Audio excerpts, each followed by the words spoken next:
Assalamu alaikum students, welcome to the fourth lecture of your science class. I hope that you all are doing really good at your home, and I hope that you all are safe and taking good care of yourself and cleaning your hands and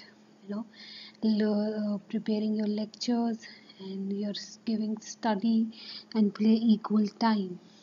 So if you have listened and watched the previous lectures, you probably know that we were talking about living things and non-living things in the previous lectures, and we had discussed that what living things are, what's the difference between living things and non-living things. So can you tell me the difference between living things and non-living things?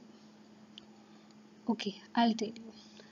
Living things, they need food, water, and air.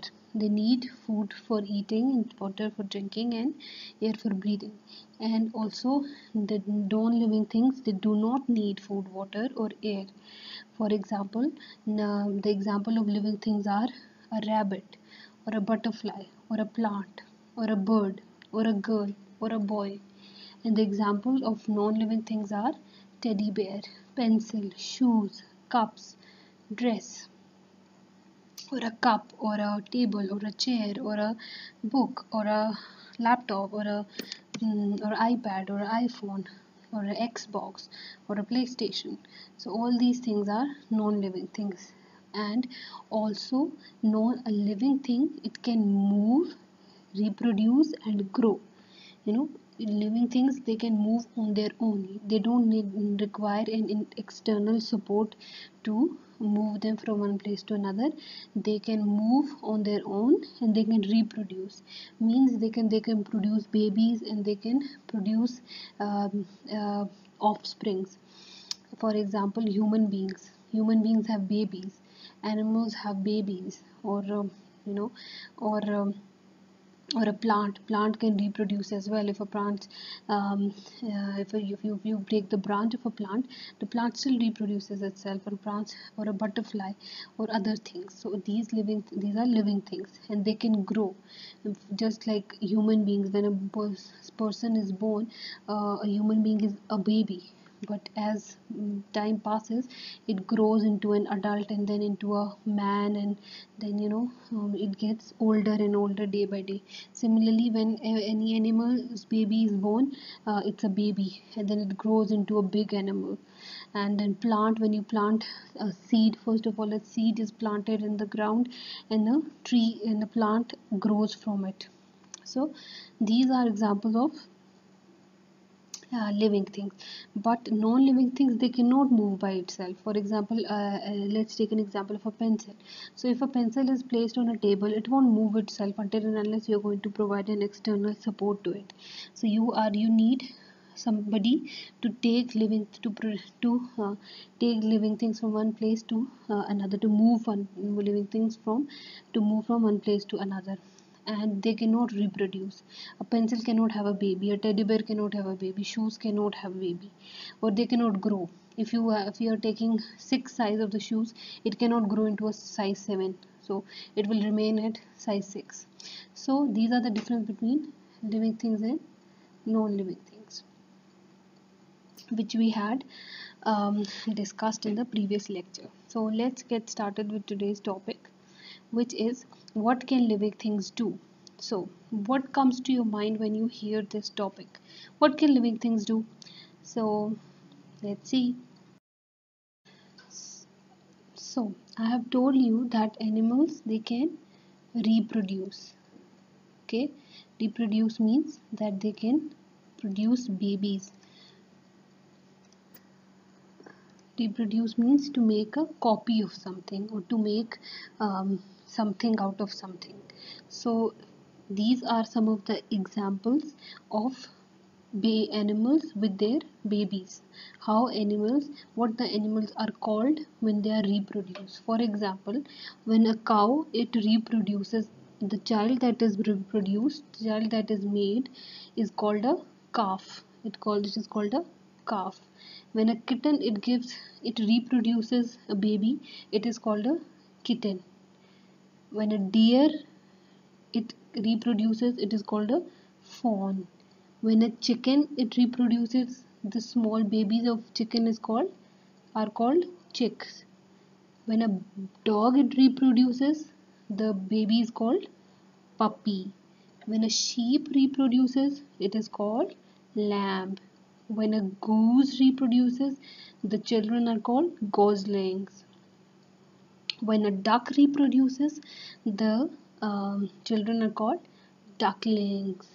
When a pig reproduces, the children are called piglets. When a horse reproduces, the child of the horse is called foal. When a sheep reproduces, the child of the sheep is called lamb. Okay, so these are some of the examples of reproduction. So what about a human being? When a mother reproduces, the person is called a baby. Okay, so this is a process of reproduction. So what can living things do? Living things can reproduce. And how? These are some of the examples of reproduction of animals. So the next thing is, the first thing was that living things can reproduce. It means that they can make copies of themselves, they can make babies. The second thing is they can grow and change. So let's see how any living things can grow and change. So how they grow and change? So when a child is born, he is a baby, he or she is a baby, and when with the passage of time, as they age or as they grow up, they become a adult. For example, it's a baby. When this baby will grow, it will change into an adult. So human beings, they grow and change. Living things, they grow and change. They become a baby first, and when they grow with each passing year, they change and they become something else. They become an adult. Similarly, when a seed is planted in the ground inside the soil, it grows into a plant. It grows and changes into a plant. So living things, they grow and change. They don't remain in the same position or in the same shape all their life, just like non-living things. They do not non-living things, they will remain in the same shape throughout their life until and unless they are damaged. So living things, they reproduce, they grow and change, and they also can move by themselves. So for example, you are a living thing. So do you need any support from your parents or from anybody to move? No. You have been made like that, to move on your own. So you can move on your own. Human beings, living things, they can move by themselves. If there is an animal in your house, if there's a dog in your house, it will move on its own. If there's a duck in your home, she will swim in it. It will swim on its own. It doesn't require any help. So they can move by themselves. So when a plant is put inside the soil, when a plant grows and when the air blows, the plant and the tree is going to move on its own. It does not require any support, any external support. So living things, they move by themselves. For example, a kangaroo can hop. It jumps, it hops from one place to another.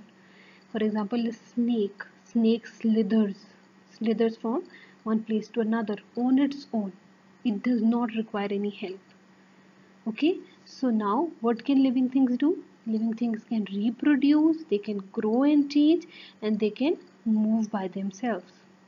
Okay, students, so I hope that you have understood today's lecture, and you have to revise this lecture at your home, and you have to do the worksheets at your home. And if you're not able to understand anything, then you are going to tell me, and I'm going to help you out. So till then, till next lecture, please take good care of yourself and do the worksheets very carefully. And if you're not able to understand anything, please let me know. Thank you. Allah Hafiz.